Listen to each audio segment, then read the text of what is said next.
नमस्कार मित्र हो, मी परेश आपणा सर्वांचे पुनश्च एकदा स्वागत करतो. आज आषाढी एकादशी, त्यानिमित्त सर्व भाविकांना जय हरी विठ्ठल. मित्र हो, आज आषाढी एकादशी निमित्ताने पंढरपुरात राज्यभरातूनच नव्हे तर संपूर्ण देशातून विविध साधू संतांच्या शेकडो दिंड्यांबरोबर लाखो भाविक दाखल होतात. हे भाविक एकादशीच्या दिवशी, आषाढी एकादशीच्या दिवशी पहाटे चंद्रभागेत स्नान करतात आणि सावळ्या विठ्ठलाचे, पांडुरंगाचे दर्शन घेतात आणि त्यांच्या मनाचं समाधान होतं. जे एवढे दिवस पायी चालत आलेले आहेत त्याचं समाधान होतं. त्यांना काहीतरी मिळाल्यासारखं एक असं म्हणजे त्यांची इच्छा पूर्ण होते आणि ते समाधानाने आपापल्या घरी परततात. पंढरपूरला आषाढी एकादशीच्या दिवशी मुख्यमंत्री, महाराष्ट्राचे मुख्यमंत्री सपत्नीक पंढरपूरच्या विठ्ठलाची पूजा करतात, विठ्ठल रुक्मिणींची पूजा करतात. त्याचबरोबर लाईनमध्ये, दर्शनासाठी जी लाईन आहे त्या लाईनमध्ये पूजेच्या थोड्या वेळ आधी, जस्ट आधी जेव्हा पूजा सुरू होणार आहे त्यावेळेस जे जोडपं प्रेझेंट असेल, त्या ठिकाणी उपस्थित असेल, त्या जोडप्याला देखील हा मान मिळतो आणि राज्य शासनातर्फे त्यांचा देखील सत्कार, सन्मान करण्यात येतो. तर मित्र हो, आज आपण बघणार आहोत ही जी आषाढी एकादशी आहे, या आषाढी एकादशीचं महत्त्व काय आणि याचा उपवास कसा करायचा. त्याचबरोबर आजपासून चातुर्मास सुरू होतो.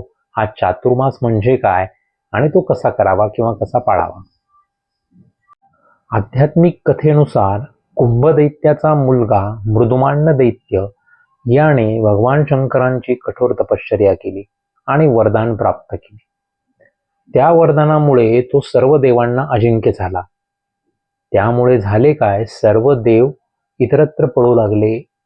शेवटी त्यांनी आवळीच्या वृक्षाखालील एका गुहेमध्ये शरण घेतली. त्या दिवशी रात्रभर ते त्या गुहेतच होते. दुसरा संपूर्ण दिवस ते त्या गुहेतच राहिले.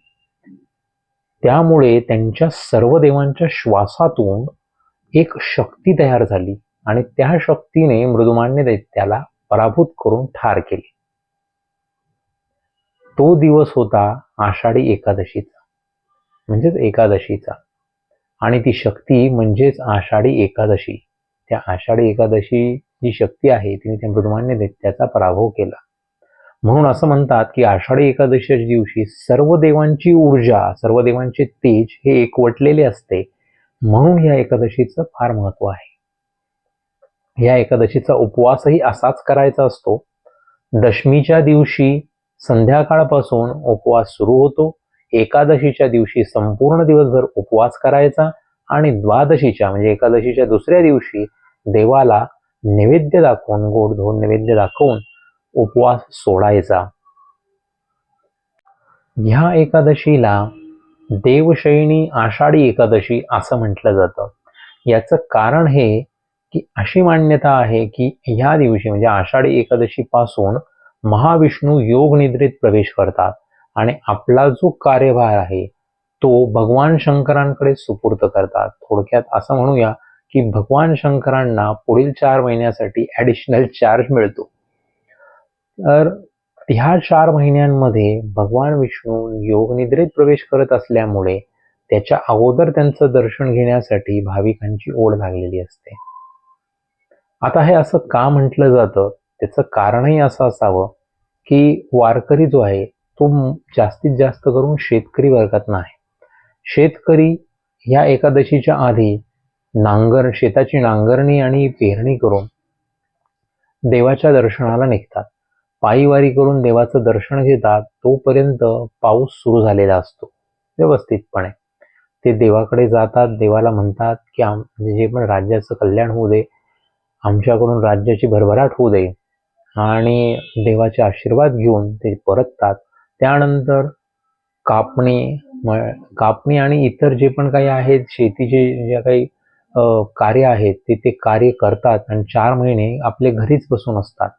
त्यानंतर जेव्हा एकदा शेतीची कापणी होते, ती कापणी झाल्यानंतर 4 महिन्यानंतर ते पुनश्च विठ्ठलाकडे येतात. म्हणजेच कार्तिकी एकादशीला देवाचे आभार मानायला येतात की देवा तू व्यवस्थित पाऊस पाडला, योग्य ठिकाणी योग्य वेळेस योग्य प्रमाणात पाऊस पाडला, त्यामुळे शेतीचं उत्पन्न जे ते व्यवस्थित आलेलं आहे, त्याच्यासाठी तुझे मनापासून आभार. दुसरे असे की ह्या काळाला, या 4 महिन्याच्या काळाला चातुर्मास असे म्हणतात. ह्या चातुर्मासामध्ये बऱ्यापैकी भरपूर प्रमाणात पाऊस पडत असतो. त्यामुळे पूर्वीच्या काळी वाहनांची एवढी उपलब्धता नव्हती. पूर नदी नाल्यांना पूर यायचे, त्यांना बांध जे पण काही टेक्नॉलॉजीने आज थोडंफार करण्याचा प्रयत्न आहे, तरी देखील बऱ्यापैकी पूर आपण बघतो आलेला असतो. तर ते पूर्वी नसल्यामुळे लोक घरीच राहणं पसंत करायचे.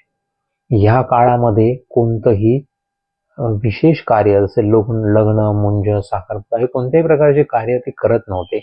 ह्या 4 महिन्यात फक्त आपल्या घरी राहावं, आपल्या गावामध्ये देवाचे नामस्मरण करावे, मंदिरात जाऊन नामस्मरण करावे, हेच करणं ते योग्य समजत होते. त्याचमुळे असेल जैन धर्माच्या साधूंचे आपण बघितलं तर ते नेहमी फिरत असतात, फिरण्याला पसंती देतात. पण या 4 महिन्याच्या काळामध्ये ते देखील चातुर्मास पाळतात, कारण पूर्वीच्या काळी पावसामुळे नदी नाल्यांना पूर येत असणार, त्याचमुळे ही पद्धत लागू झालेली होती. ह्या काळामध्ये देवाचं नाव घ्यावं, आपल्या घरी बसावं आणि श्रावण महिना त्याचमुळे पूर्णपणे आपण बघतो की देवधर्माचे आपण पालन करतो.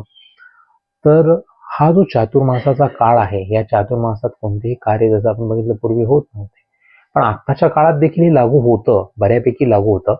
आपण त्याचा व्यवस्थित विचार केला पाहिजे.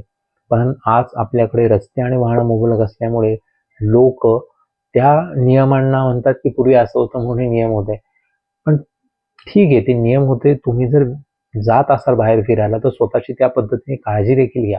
कारण आजकाल आपण बघतो की लोक दऱ्या खोऱ्यांमध्ये धरणाच्या ठिकाणी किंवा ज्या ठिकाणी थंड हवेच्या ठिकाणी अशा ठिकाणी फिरायला जातात आणि तिथे जे तुमचे धबधबे आहेत ते बघण्याच्या नादामध्ये बरेच परिवार किंवा बरेच लोक वाहून गेल्याचं आपण बघितलेलं आहे.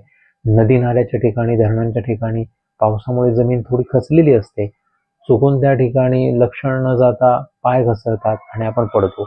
म्हणून शक्यतो ह्या काळामध्ये माझ्या मतानुसार लोकांनी घरी राहावं, कामानिमित्त फक्त बाहेर जा. 4 महिन्याचा पिरियड संपला की तो जो निसर्ग आहे तो बघायला तुम्ही बाहेर नक्की निघा. तसेच ह्या चातुर्मासाच्या काळामध्ये ढगाळ वातावरणामुळे आणि सतत पाऊस पडत असल्यामुळे मनुष्याच्या शरीरातील अग्नी किंवा आपण जो म्हणतो पचन क्रिया जी आहे ती मंदावलेली असते.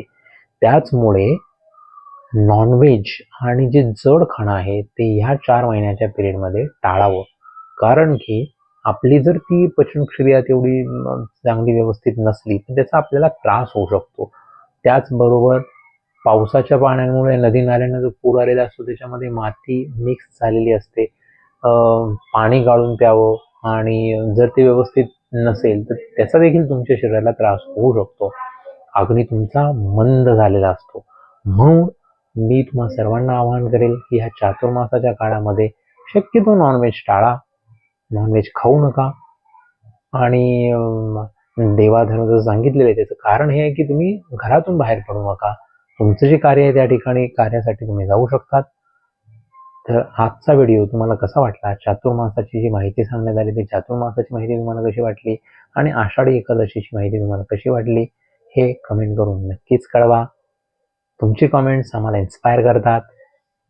हा व्हिडिओ तुम्हाला आवडला असल्यास लाईक करा, शेअर करा, सबस्क्राईब करा. धन्यवाद.